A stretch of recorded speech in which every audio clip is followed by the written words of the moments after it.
mukwano gwange gwe eyeekuumidde ku Yugi Updates, nyongera okubuuzaako kikyokola ky'amaanyi nnyo okwekumira ku mukutu guno.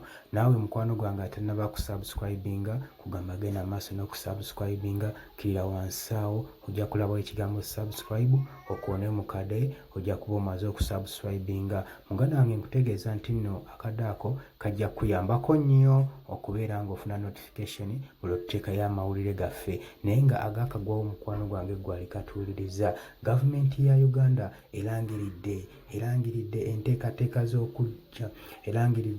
enteekateeka z'okuddamu okuzza obuggya endagamuntu mu ggwanga. Mukwano gwange, gavumenti ya Uganda erangiridde okuddamu okuzza obuggya endagamuntu mu ggwanga.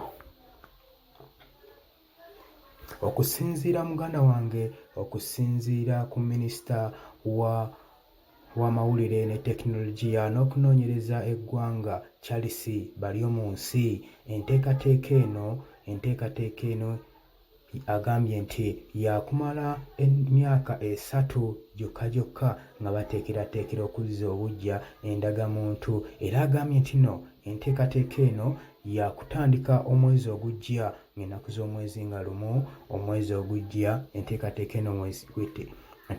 eno wegenda okutandika okuteekebwa mu nkola. Muganda wange gwali eyo, naye muganda wange nkujjukizaako nti ne ministries zibadde zituula, Parliament ya Uganda ng'ebadde etuula nga bagamba nti no, jjukirako emabegaawo badde balangirira nti no omuntu yenna ng'anaayagala okuzza endagamuntu y'obuggya, ng'ayagala okubaako ne kyakyusa mu ndagamuntu ye, omuntu kijja mutwalira emitwalo 3 okuba ng'alina kyayagala okukyusaamu mu ndagamuntu ye. Mukwano gwange, ekyo kitegeeza ki? Kitegeeza nti no gwe Munnayuganda yenna ayagala okukola endagamuntu ye oba nga yakugwako, ogenda kusanga obuzibu bw'amaanyi mu kaseera kano. Gwe muganda wange mpuliriza, naye gwe yenna aliko kusaba subscribinga, tubeere nga tukuwa amawulire agaddako. Gwe mukwano gwange yeekuumira ku Yugi Updates.